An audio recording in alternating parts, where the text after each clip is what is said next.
Welcome to the License to Lead podcast. I'm Patty Fay. This podcast is for physicians or anyone who thinks healthcare needs a transformation led by physicians. License to Lead means that physicians are charged with and must be in charge of guiding the vision and the culture of healthcare systems. My guest today is Dr. Barbara McAneny, an oncologist and hematologist from Albuquerque, New Mexico. I've asked Dr. McAneny to join us here because of her recent role as the president of the American Medical Association, and because she's such a huge champion of physicians, physician leaders, and patients. Dr. McAneny is a national leader, and she's a doctor's doctor. She has been recognized repeatedly by her peers as a top doc in her specialty. She is the co-founder of her oncology group in New Mexico. And in 2012, she received a $19.8 million national grant to create an oncology medical home, the Come Home model. And I've heard Barbara interviewed about this exquisitely patient-centered model, and her passion for her cancer patients is moving. And because she doesn't want patients to lose their life savings while they're dealing with cancer, she created a foundation that helps patients with non-medical expenses. Dr. McAneny was inaugurated as the president of the AMA in 2018, and what I've just mentioned is the tip of the achievement iceberg for Dr. McAneny. I will put her full bio in the show notes. Barbara, welcome. I'm looking forward to digging into our conversation today.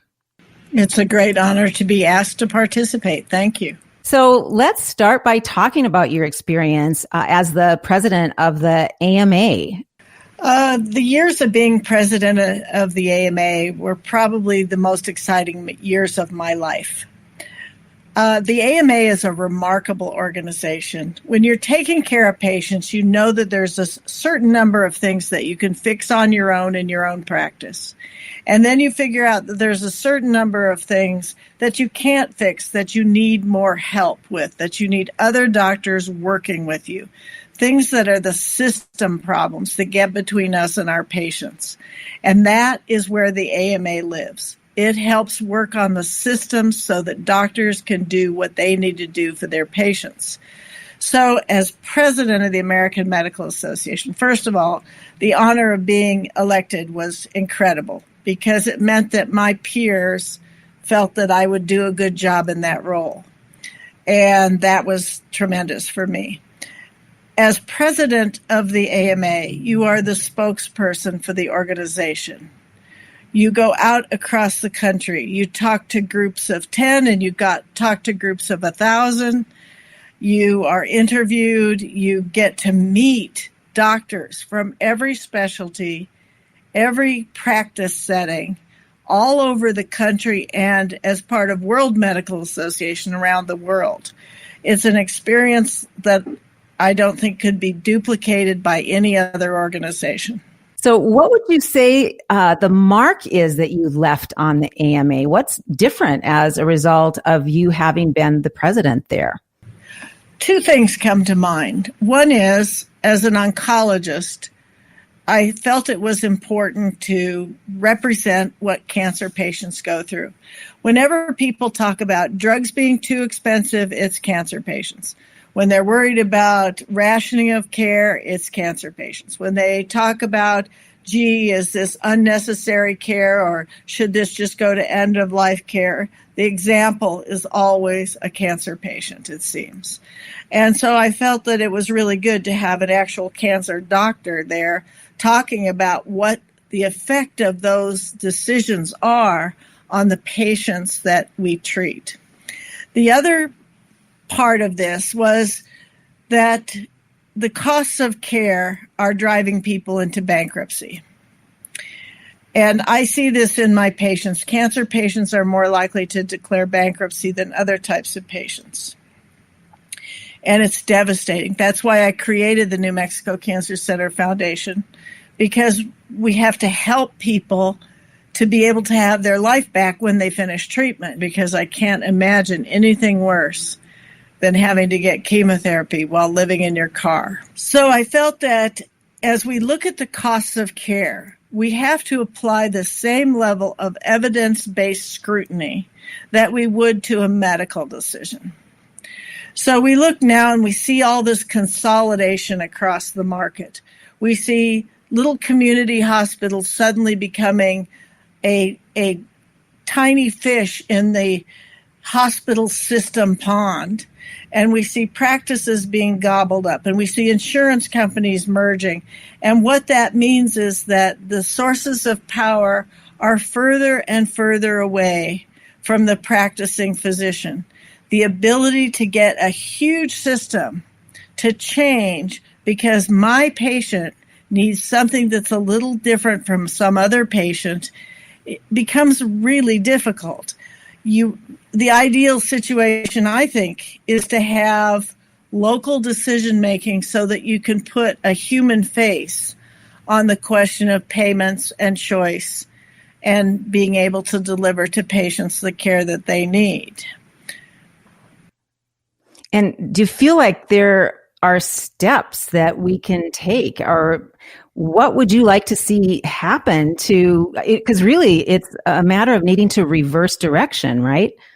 It really is. The literature is starting to show that as mergers and acquisitions occur, choice goes down and prices go up. And it's all about market share. So we are the most expensive nation for healthcare on the planet. We're pricing ourselves out of our own market. Yet you have physician practices, which are the low-cost, high-quality alternative that have been shown in several articles that say we're barely making it. And the money goes to the great big systems who then scoop up the little practices. Big systems aren't terribly interested in working in little tiny towns, yet 40% of Americans live in rural America. Who's going to serve them? Are those people going to have to travel to the nearest large metropolitan area to be in a big system? Or are they going to have local care there at home? Yeah, it's really challenging. And I think the big systems buy up some of these smaller practices and then shut them down, in the local areas. Shut them down, or shut down the small community hospitals, or just use it as a leverage against health plans to be able to raise prices. And we can't afford that anymore. We are set to spend $6 trillion by 2026 on healthcare, and we don't have $6 trillion. We just spent a lot of money on the pandemic processes to try to help people survive that. We had to spend that money. But now we're going to have to provide health care, and we're going to have to provide it in a way that people can afford it. Yeah, absolutely. And we will circle back to this topic, I think, in a number of different ways as we talk about physician leadership and some of the other issues. So what would you say are a couple of the strengths of the AMA, or things that you wish more physicians understood about the AMA? The AMA is a tool for physicians to use. So if you have something you wish to accomplish and you sit in your office and you complain about it, you will go nowhere. But if physicians link arms and we put aside our differences, and we live in a system that's designed to foster us fighting about small differences. But if we put those aside, we link arms, we say, this is the right thing for patients.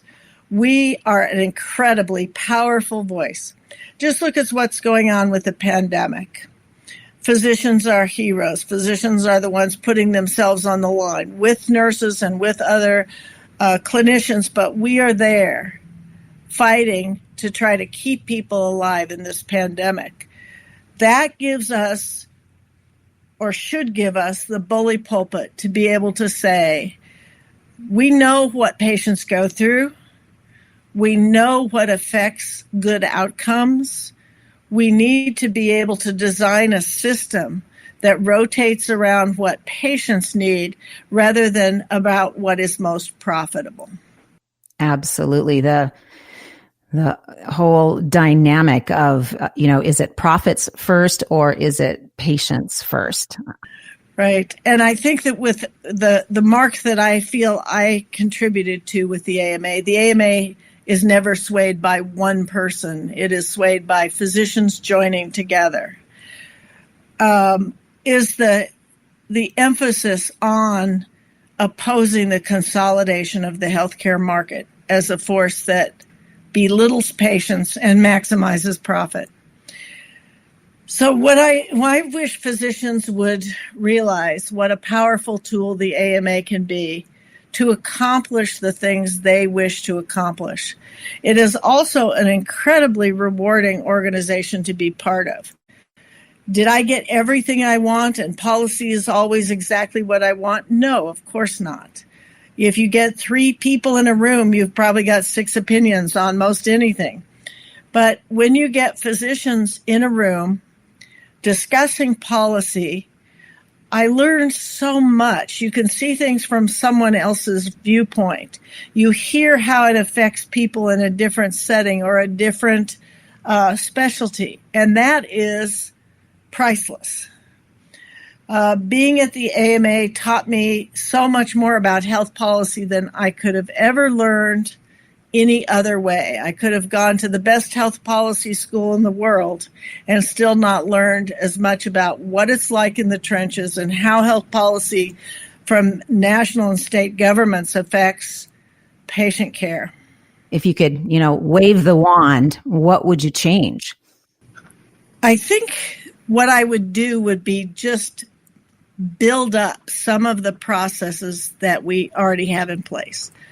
There is a group called the Litigation Center at the American Medical Association, which when doctors can't afford to take on cases or are being harmed by things out of their control, the Litigation Center steps in, and in the appropriate circumstances, when it makes a policy difference, they take that case. So I think that is it's a remarkable part of the organization, and it needs to be better known.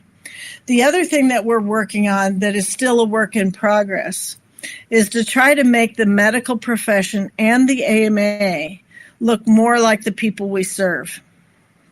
There are increasing numbers of women at the AMA. There are increasing numbers of people of color, of LGBTQ, of, international medical graduates, young people, old people. We are getting increasingly diverse. I'm very proud of the picture of the board because it is very diverse, but we don't yet recognize all of the diversity that we need to incorporate. We're working on it. We created a Department of Health Equity, and we permeate that through everything the organization does. And now we have to permeate it through American medicine and make people understand that the institutional racism that affects the entire country affects the medical profession as well. So that is one of the changes that I would very much like to see happen. And do you have some ideas about how to go about increasing the diversity among physicians and increasing the, awareness of these issues? Well, I think that was part of the role of the AMA president, but it's also the role of all of our communication department. I have to admit it just sets me back on my heels a bit when I hear a physician say, gee, I don't know what the AMA is doing. It's like, well, we're talking to you in meetings. We're sending out emails. We're publishing in journals. We have the JAMA Educational Network, so people get huge amount of their education through that. We reach through specialty societies and county societies and state societies and any place where physicians congregate. We're up on the Hill lobbying for physician issues. It's like, we are out there trying to say, here we are, this is what we do. How do we get people to listen? That's one of the issues. And it's hard. Physicians are busy. They tend to sit in their own practices, in their own operating rooms, or in their own clinics. And they're so busy that they just go home at night and crash and then get up and do it again the next day. And we need to be able to break them out of that routine a bit, let them see what other physicians are going through, and rebuild that sense of community among physicians. Yeah, and it's so linked to what we talked about before with the smaller practices disappearing and smaller community hospitals disappearing and things being incorporated into or bought up by large systems. The patterns, the patterns of the days of doctors has changed, and we're not interacting with each other in the same way. When I started in practice, I met everybody. And because we all went to the hospital when our patients were there. True, we hospitalized a lot more patients there because we could do less in the outpatient arena. But you met people. I met people's primary care doctors face to face. And we would have discussions about that patient, and you got to know the strengths and weaknesses of your colleagues so that you knew everyone. Now, primary care doctors rarely venture out of their office. We have really damaged the economic model for primary care, so they don't go anywhere near a hospital unless they become hospitalists. And then that's not the right answer either, because we're in desperate need of primary care physicians out in the community managing the chronic disease that is what we spend 90% of our healthcare dollar on. Barbara, can you talk about your proudest moment at the AMA and maybe also, I guess, the flip side? What did you feel like you left undone that you kind of regret not getting to or accomplishing? My proudest moments were being able to testify in front of Congress about the merger lawsuits from the big insurance companies who wanted to get more and more large and more powerful, and we successfully filed lawsuits to block that. The other thing that I'm very proud of is pushing and having the AMA file the lawsuit to block the Title X funding removal. When the Trump administration wanted to cut all the funding for the Title X programs, which provided health care to 4 million Americans, to women in particular for family planning, because something like 0.1% of that money might go for abortions. We said this is not acceptable, and we filed suit. And we won. They still found ways to decrease the funding. But I was incredibly proud of the AMA at that point in time. I thought this is really standing up for healthcare in the trenches and for having the big picture. Abortion numbers are not declining because people are picketing abortion clinics. The numbers are declining because women can get access to contraception and control their own fertility. That's the right way to deal with it. And I'm very proud of the AMA. They also fought for the areas where laws tried to criminalize medical decision-making, where legislators wanted to get between a doctor and his or her patient. And we hold that relationship between a doctor and a patient as sacrosanct, and it should not be interfered with. So I'm very proud that the AMA stood up for those issues, stood up and said, we support the LGBTQ community, where we stood up and said, gun violence is a public health crisis. You know, the AMA shows remarkable leadership across our country when it stands up and takes the moral high ground and says, we just have to use the science. Look at what these issues are doing to our patients. The gun control issue, we don't look at that as being the Second Amendment. We look at that as being the doctors and the nurses in the emergency room who see an 18-year-old come in with gunshot wounds, and they spend hours and hours trying to patch that person back up, and he doesn't make it. Or people who, one trauma surgeon at the AMA talked about seeing patients who had been shot with a semi-automatic weapon. He said he went in to repair the liver, and there was nothing to sew to anything else. To me, that's graphic, and it's horrible, and it says that this is a bad disease that's claiming the lives of millions of Americans, and we need to just look at this as a cause of death, not as a constitutional right. So I'm incredibly proud of the AMA for that. What we didn't accomplish that I wish we had, we filed suit to stop CVS, which is really the Caremark, the pharmacy benefit manager, from purchasing Aetna, the insurance company. We estimate that over 40% of the cost of a drug to a patient occurs after the drug leaves the manufacturer. And it's the pharmacy benefit managers and all the insurance shenanigans that go on that raise that price for their own profit and hurt patients in the process. And to have the pharmacy benefit manager be able to purchase the insurance company, we thought was just wrong. And I don't think drug prices are going to go down because of that purchase. I think that the issues with the pharmacy benefits managers is one or two entire podcasts at a minimum to talk about. It's astounding that they exist in the way they do and that they touch almost all prescriptions. Really a middleman that is able to exploit that arrangement and make incredible profits. Do you have other thoughts about that? I'm just mystified by the existence of the pharmacy benefit managers and that system. We figured out about 7 different ways that they make money off of every prescription. And I do not see that they frankly provide any value. If they do, I would like to see it. But I'm very skeptical about that.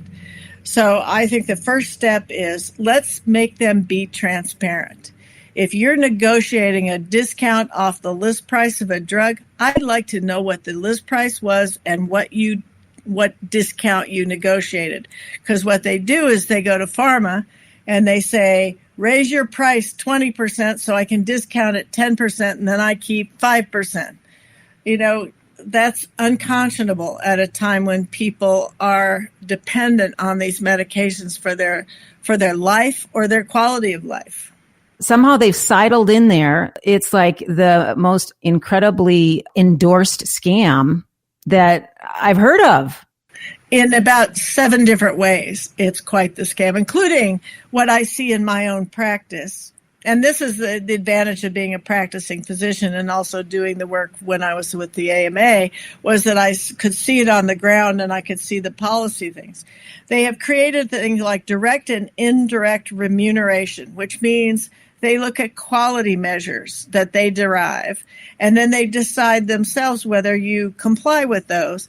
And if they decide that you do not, they reach into your future payments for drugs today and take away the money from drugs you prescribed 6 months ago. So as an oncologist, we are in our little in-house pharmacy. We provide chemotherapy and support drugs. So our quality measures were we educating people properly on cholesterol and diabetes management? That's not what I do. I'm a cancer doctor. I'm telling everybody to eat ice cream, right? So this is just not a quality measure that I'm ever going to meet. And I don't even stock those drugs in my little in-house pharmacy because we don't prescribe them. But they allowed them to take about $300,000 of last year out of my practice, out of my little closed-door pharmacy. Multiply that by everybody who has one of those. Multiply that by every little community pharmacy across the country. And you'll know why community pharmacies owned by little community pharmacists no longer exist. Right, right. Well, I am all on board for anything that can be done because that's, just got to be a huge part of the cost of healthcare. Just unbelievable. Well, I wanted to shift gears a little bit. And of course, that this podcast is focused on fanning the flames of physician leadership. And I would like to head in that direction by way of a conversation about the lawsuit that you have been involved with. So this to me looks like a David and Goliath legal battle. And I'll just give a thumbnail for listeners, and then you can correct me and give me an update on where you're at. So in 2012, you sued the biggest health system in New Mexico for antitrust violations. And to me, it looks like a clash of ideologies that I talk about a lot. The business school mindset, the MBA mindset, which is, profits first, versus the medical professional ideology. And can you talk about where you're at, and maybe talk a little bit about what is the motivation for a system, a big system, to try to, almost desperately try to internalize oncology services and practices? My belief is that it all comes down to money. So there is an entity called 340B payment, which means that not certain non-for-profit hospitals and other things like Ryan White HIV clinics can get a significant discount, sometimes up to 50% of the cost of the drug, from pharmaceutical manufacturers when they meet certain criteria. So that has really fueled across the country the acquisition of oncology practices. The average oncologist prescribes between $2 million and $3 million worth of chemotherapy every year. And if the system can get a 50% discount that drops to their bottom line, that's a lot of money. So, Barbara, the system can get that discount, but it does not go to the patient. So the way it works is you have to be a not-for-profit hospital. It has to be patients who are managed by a physician who is contracted with or employed by the hospital, and we are neither. We have a contract with the health plan, which is a for-profit entity, but not for Presbyterian Hospital, which is the not-for-profit entity. So they wanted to claim all of our patients so that they could supply us with these medicines and ship them up to me. I don't know how they've been managed, but I'm supposed to either give them to my patients or inject them into my patients without knowing whether or not they've been properly handled or managed. And it's not quite as bad as the COVID vaccine at minus 70, but you still have to have these drugs handled properly to ensure that they're both effective and safe. And I'm supposed to just accept these shipments and inject them into people. Furthermore, they wanted to acquire us because of the use of the drugs, but also oncologists are pretty intensive utilizers of things like imaging. We refer people to surgeries. All this stuff generates revenue for hospitals. So they wanted to acquire us. We sat in a room, the practice did, and we searched our souls because we had previously thought of Presbyterian as being our hospital. That's where we put most of our patients. We thought of it as ours. And we didn't want to be employed. All the younger physicians said they'd just leave. The older physicians said they'd retire. The ones with kids in school said, well, I'll wait till the kids go to college and then I'll leave. It would have devastated us, and so we decided we would first fight back with quality of care and just coordinating patient care so well that we were the preferred area to be. And all those processes are what led to the Come Home grant. So if we had not filed suit in 2012 when they decided to implement a process to take referrals away from us, we would not be here today.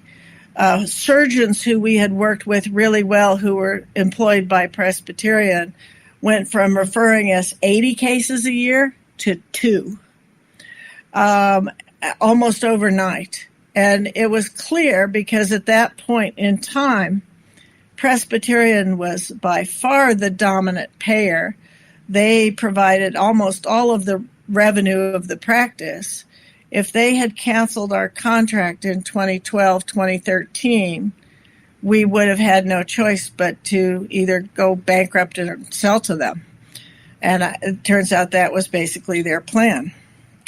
So it takes a lot for doctors to file a lawsuit and be a plaintiff. It's sort of not hardwired into our DNA. So first, I went to the Department of Justice. The AMA, by the way, went with me to the Department of Justice, and in the form of one of their pretty wonderful antitrust lawyers, taught me a lot about this, helped me find my lawyer, who does a lot of contract work for them, for the AMA. And, we decided when the Department of Justice didn't want to take this case, that we would take this case in federal court. We chose federal court for a couple reasons, but the main reason was this is not just happening in my city. This is happening to practices everywhere in the country, where they're given basically no choice from economic pressures to become part of a hospital system and to stop being able to design their own practice, control their own way of doing things, but to become part of a big MBA-driven organization. So we wanted federal court, we wanted a precedent, so that it would be easier for other practices to do this. So we filed a suit. We claimed a monopoly, and we claimed that they were using anti-competitive behaviors to further that monopoly. They made a motion to say we didn't have standing to do this, and when the judge recognized that we did have standing, it was the first time that a physician practice had been given standing for antitrust against a hospital or a health plan. Usually you have to be a hospital to sue a hospital or be a health plan to sue a health plan. So we felt that was important, and we were very encouraged by the first writings from the judge. Then we were shocked when they granted summary judgment to the hospital health plan combination for saying that we did not prove failure to deal. Failure to deal would mean they denied us a contract. We had a contract. We never claimed failure to deal. So we were pretty much taken aback by that. So we have appealed, and it is still in the appeals court process. Wow. So 8 years later. What is the next step for you? If we win the appeal, then we go back to federal court, and then we get a jury trial. And we want a jury trial. We want the jury to hear that the hospital and the American Hospital Association, who wrote them an amicus brief, feels that it's perfectly acceptable for a hospital to tell a primary care physician where to refer patients for the purposes of maximizing the profit of the hospital, rather than that primary care doctor trying to match the needs of the patient with the skills of the doctor. And that making a referral is a business decision. It's not part of the practice of medicine. And we feel very strongly that this is part of the practice of medicine. So if we win that appeal, that's what we want to discuss. If we lose that appeal, we can always go back to state court, but then we don't get as much of the federal, precedent as we wanted. Yes. I mean, it sounds to me like what you're describing is absolutely a loss of autonomy for a physician and a loss of the ability for the physician to make decisions on behalf of their patients, which is an inherent part of being a professional and of the profession of medicine. As I traveled around the country talking to physicians, I heard so many physicians voice their frustrations with the limitations on the decisions they were allowed to make for patients because it wouldn't benefit the bottom line of the structure that was purchasing them, the hospital that they worked for. I am very bothered by that. I think the very heart of a profession, a learned profession, if you will, is that you study very hard and you learn as much as you can about the patient's condition. And you work very hard to stay up on the recent literature. And then you take your judgment and you take those facts and you incorporate the needs and desires and goals of the patient. And you come up with a treatment plan that best meets that patient's need. That I feel is being subverted into the process of healthcare as an industry that generates profits for big systems. It's why I oppose the consolidation of these markets and why I think that physicians should be in charge of healthcare decision making. Yes, we use guidelines and we use pathways and we use decision support systems and all the tools we can, but a profession should be allowed to use its judgment for the benefit of the patient. And that's also why I object to the insurance term of calling me a provider. I didn't go to provider school. I went to medical school, and I am a physician, and that's different from being any other of the healthcare clinicians. Absolutely, yes. I think that the idea of calling physicians providers is actually a way of controlling physicians, of lumping physicians together with people who haven't had the same level of education or the same level of expertise and don't make the same salary, but then can turn around and be put into similar roles. Well, I think it is part of a process intended to fool patients into thinking that it doesn't matter what level of education your provider has had. If they are designated by the insurance company as a provider, then you are the recipient, and that's all you need to know. Whereas I think that patients need to know if there's a difference in education, training, expertise with the people that they want to take care of them. We are not interchangeable cogs. Healthcare is a team sport. I certainly can't do what I do without a whole lot of doctors and a whole lot of nurses and respiratory therapists and radiation therapists and everybody else doing what they do. But each of us has our role and our area of expertise.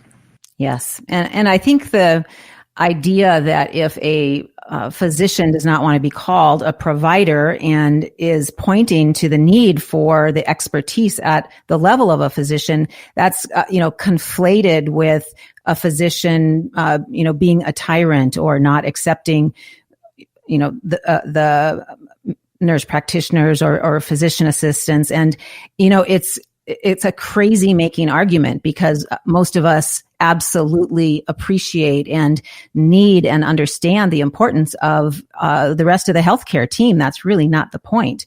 The point is that the physician has the greatest expertise and has that professional fiduciary responsibility to serve the patient above our own needs. Which is why we feel very strongly at the AMA that the healthcare team needs to be physician-led, physician-directed.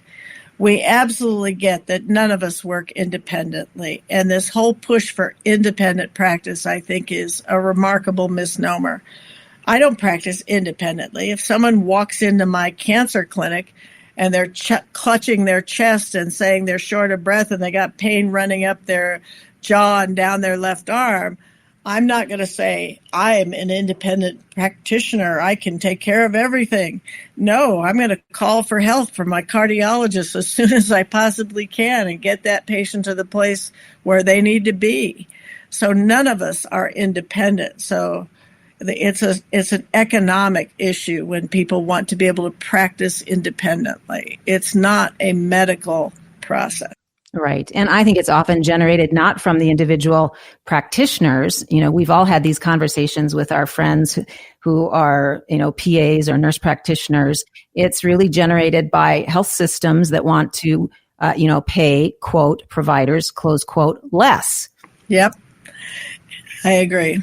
So I wonder if you have some thoughts about what the heck happened to the statutes around the country. How have they been subverted? The corporate practice of medicine statutes that really state that physicians, can't be employed by somebody who will, overrule their decision-making processes on behalf of patients. Is that something that's in your bailiwick to talk about?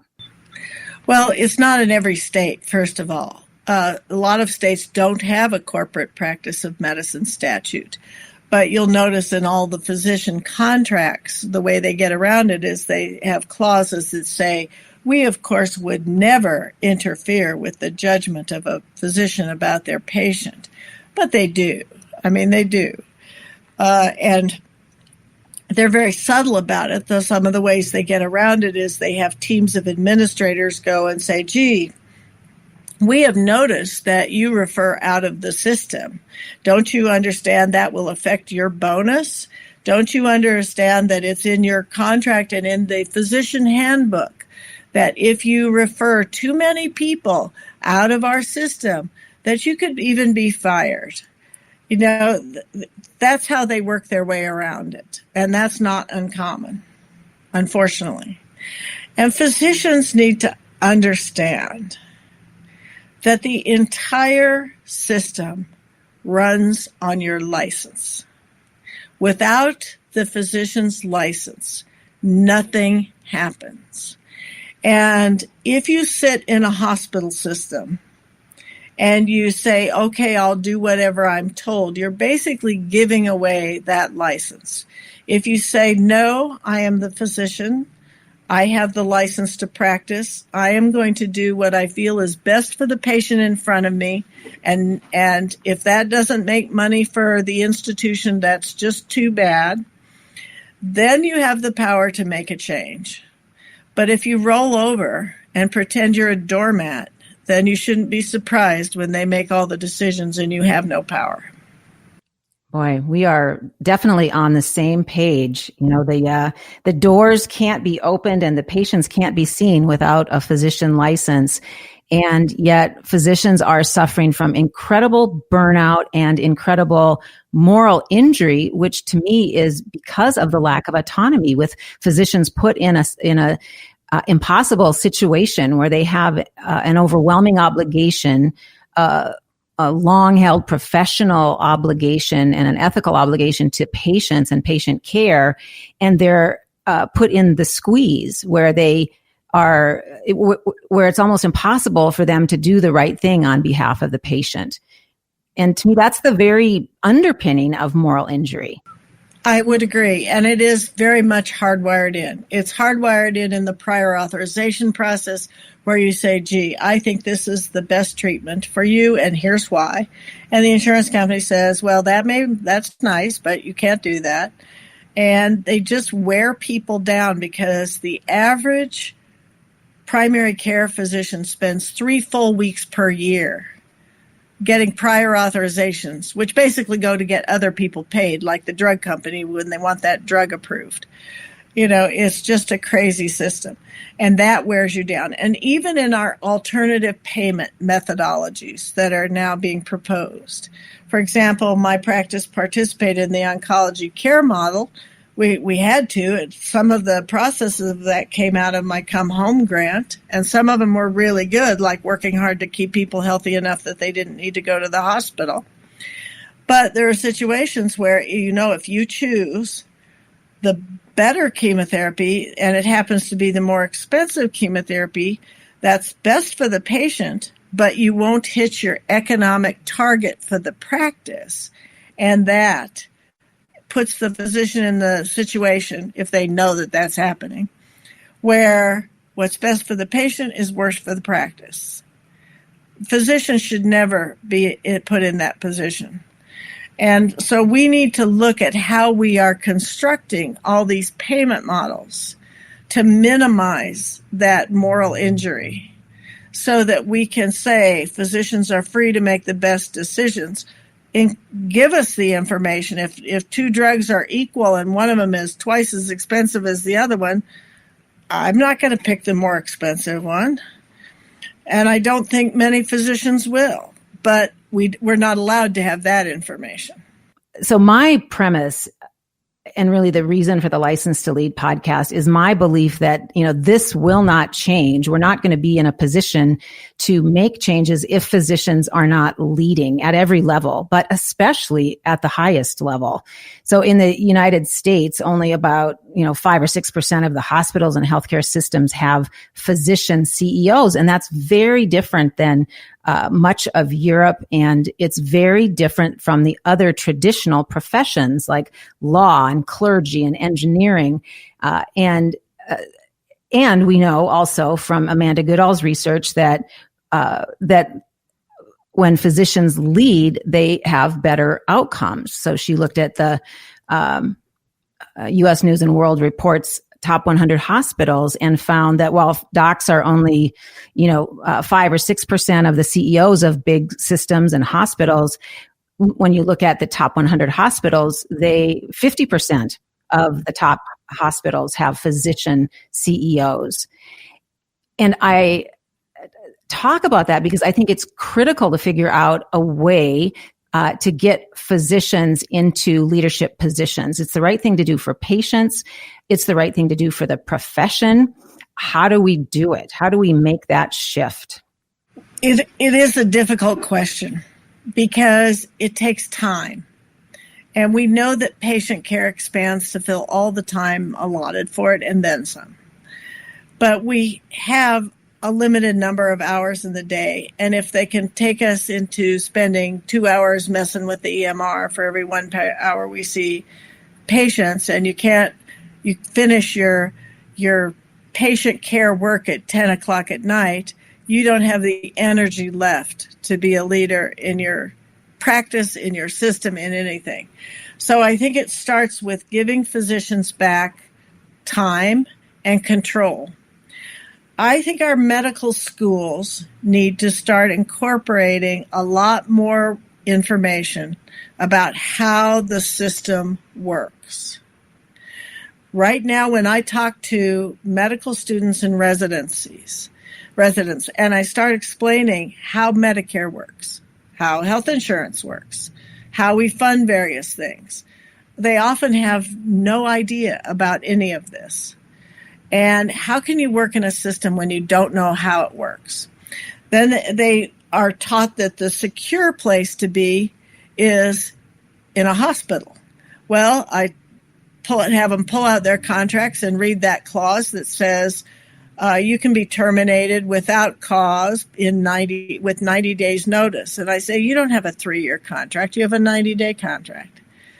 You want security? Security is owning the business. Security is being a leader in your own practice.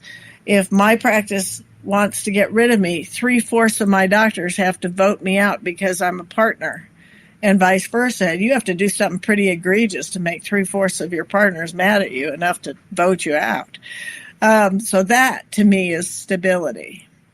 So we also have to have doctors understand that business is not rocket science. My gosh, if you can figure out how to manage diabetes, and you can figure out how to treat cancer, and you can figure out which antidepressant to use, and you've figured out how you can add and subtract, you can do business. It's mostly you add up the numbers coming in and you subtract the numbers going out, and you figure out whether or not you're going to survive at the end of the day. What I tell physicians who want to be in leadership is that the language of business is the language of leadership. That if there's no funding for the wonderful project you want to do, it won't happen. And therefore, you need to understand how to do some basic accounting. how to read a balance sheet, how to look at a business plan, how to write a business plan.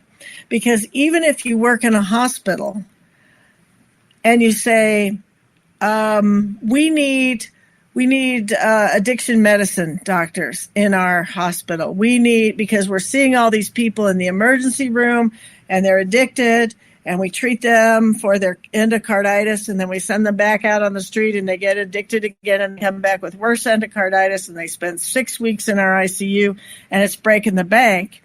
And then you say, okay, here's what it's costing us the way we do it now. If we hired addiction medicine specialists and we got 10% of those people to not come back with a second case of endocarditis, this is how much it would save the system.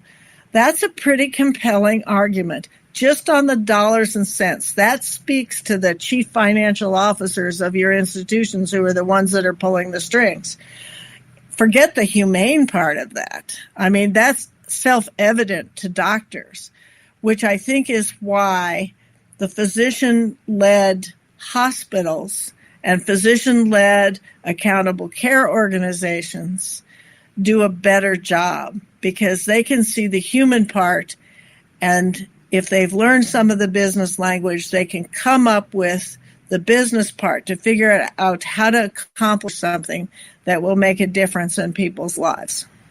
Yes, absolutely. And I think the physicians who have been steeped in the healthcare profession and the medical profession and working with patients for decades have an enormous amount of tacit knowledge, which really allows them to make decisions, really, understand how it works around here, and greases the skids for making decisions and understanding what's important and what isn't. And they have the long view. It's not the quarterly view.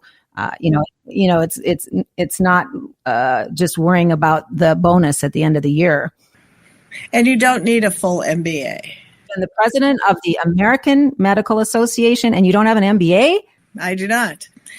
So when I started managing the practice, I figured out there were certain things that I needed to know. And they weren't, and I looked at a lot of MBA programs. I looked at the doctor-focused ones. I looked at the ones online. I looked at local ones. I thought about, night schools. I looked at all kinds of stuff. I decided what I needed to know was accounting. So I went and I took a night school accounting course. And they'd say, well, if you have someone who doesn't pay their bills, then you never do business with them again. And I'd raise my hand and go, but I'm in healthcare. I can't send them away. And they go, oh. But so it was kind of an interesting thing, but I learned a lot. And then I found that there is in the American Bar Association, there is a section of health law. And healthcare law is actually fascinating. And it's the rules of the game that we have to play under. If you're going to play tennis, you need to learn the rules of the game. If you're going to play medicine, you need to learn those rules.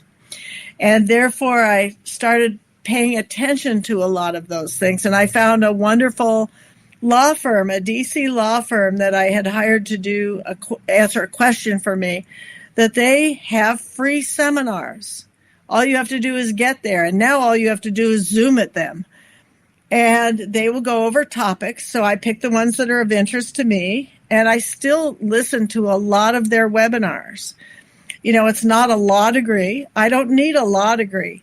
I need to understand at my level what the rules of the road are.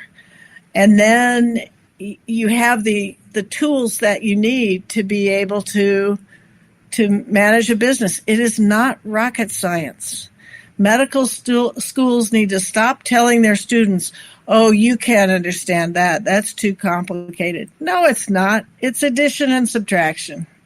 It's reading the laws and figuring and thinking. Wow. I think if I knew that there was a medical school where they were telling the medical students that they couldn't understand some aspect of business, they're learning liver metabolism, but they can't understand, how to read a spreadsheet. But that's what residents come out telling me that they've been taught. When I talk to residents, they come up and they go, "You're in private practice? You run your business? How did you learn to do that? Did you have to go and get an MBA?" I said, no. A lot of business is common sense and knowing the rules. Yeah, absolutely. And in my third podcast, which is titled "Who Are the Masters of Healthcare?" I do a deep dive into MBAs, and I had no idea going into it really how much controversy there is about the outcome of the MBA programs and the impact of the MBA programs on not only healthcare, but on businesses across the country. And I did a little inventory of the fantastic physician leaders that I know, as well as high-profile physician leaders that I don't know personally, and none of them had an MBA. I have a list of them in my third podcast. So I definitely agree with you, Barbara, on this one, and it's kind of smoke and mirrors, the whole thing about the business stuff being complicated. It's not. It does take time. And people have to recognize that somebody has to dedicate the time to do it right. And physicians are eager to abdicate that because we went to medical school to take care of patients.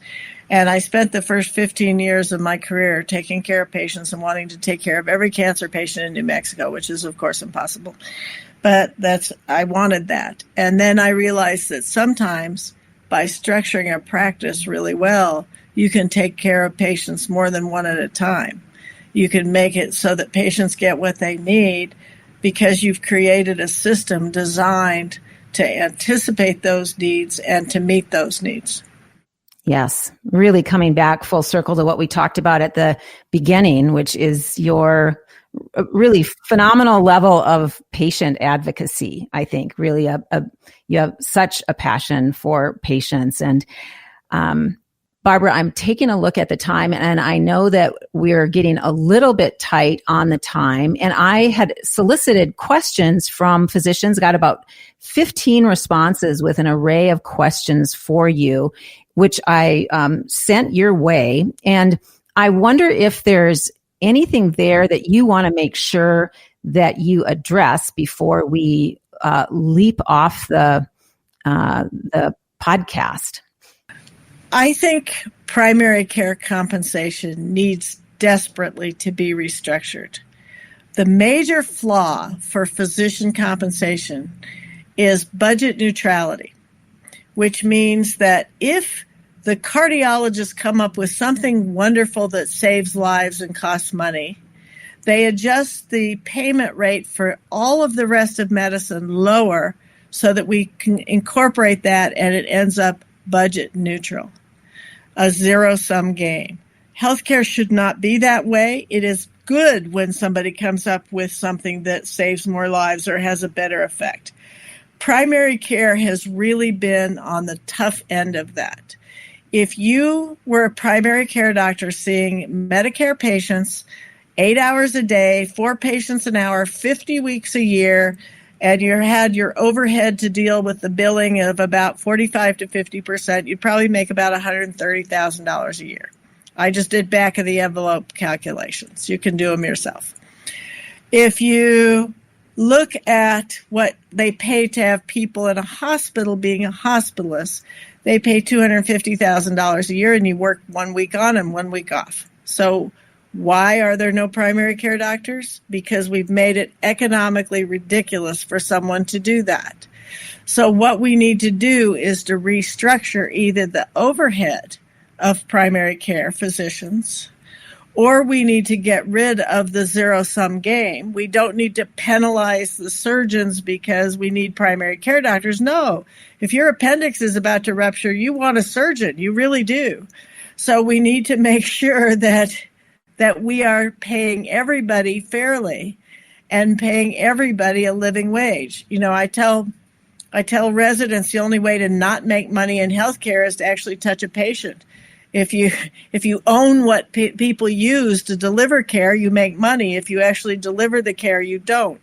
We really need to change that process and make it so that physicians who work in rural areas, who work in primary care, which includes OB, psychiatry, family medicine, internal medicine, and pediatrics, that they are paid in a way that encourages this. 90% of the $6 trillion we spend on healthcare is managing chronic disease. You don't do that in a hospital. You do that with a team approach with a doctor and a patient working together for years and years and years. And where do we start? What are a couple of steps to restructure financing and compensation for primary care? Well, the first thing I would do is get rid of the budget neutrality law and say it doesn't have to be budget neutral. Secondly, I would put in a form of cost accounting. What does it actually cost you to have a patient in an exam room for 15 minutes? What does it cost you to do the various things that we do? Not what do you charge and what can you get away with charging and what's on the hospital's charge master, but the true cost accounting, the stopwatch and clipboard type of accounting. And then once you know what it actually costs, then every payer needs to pay that cost plus a reasonable margin. And that cost needs to include a salary that is sufficient for doctors and for nurses and respiratory therapists and medical physicists and everybody else so that you can pay market rates, even if you're in a rural area, and to pay uniformly for that. So there are lots of things that I would do. What if I were lucky enough to be a philanthropist? And one of my standing jokes with my dad was that I would have made a great philanthropist if only he'd had the foresight to be rich. Was that I would, instead of buying a big hospital wing and sticking my name on the outside wall, I would buy 50 little clinics in small towns across America. And I could put my name on the outside, but I would also give them to primary care physicians of all flavors for about $1 a year rent, because that diminishes their overhead, which doubles their salary. You know, I don't want my primary care doctor worrying about whether or not he or she can send their kids to school, and when they want to go to college, when I want them thinking about how are they going to manage my blood pressure. Right. That sounds like an interesting grant that could be structured. See if Bill and Melinda Gates want to. Bill Gates, are you listening? Right. Exactly. Is there something else here that grabs you that we should talk about before we wrap up? Okay. The one thing I wanted to talk about a little bit is the universal health care issue. Because the question that came in said, why is the AMA opposed to that? We are absolutely not opposed to it. We are definitely in favor of everyone having access to care, good quality, affordable health care. The differences are with rational people looking at how do we deliver that care in the most cost-effective way, because money is not limitless. We supported the Affordable Care Act, actually, and lost some members, but gained a lot of very young members, medical students and residents, which I thought was a reasonable trade, by supporting the Affordable Care Act, because it came the close to providing insurance to every American with subsidies so that everybody could afford the premium. And what we would have liked would have been reasonable deductibles and to get rid of most of the copay part, so that every American has a health care card that actually pays the cost of delivering the care. Because right now, if you have Medicaid, you have a health insurance card, but doctors can only afford to see so many Medicaid people because it doesn't cover the costs of delivering the care. So we absolutely support universal access to health care. We just want to do it in a responsible manner so that people, including doctors, can afford to deliver that care. Yes, absolutely. thanks so much for being here. I have loved this, and I am quite certain that I will reach out and twist your arm at some point in the future into joining me on the podcast again. So you are a wealth of information and leadership, Barbara. So thank you so much for that. Well, I appreciate that you do what you do in creating these podcasts and helping more physicians become leaders. You're doing good work for the country. You're causing good trouble. And I hope you continue doing that. Thanks for listening to the License to Lead podcast. Be sure to visit licensed2leadpodcast.com to join the conversation, access the show notes, and sign up for our newsletter. Leave us a message with your provocative question or your thoughtful comments. You might inspire a future episode of the License to Lead podcast. Thanks so much, everyone.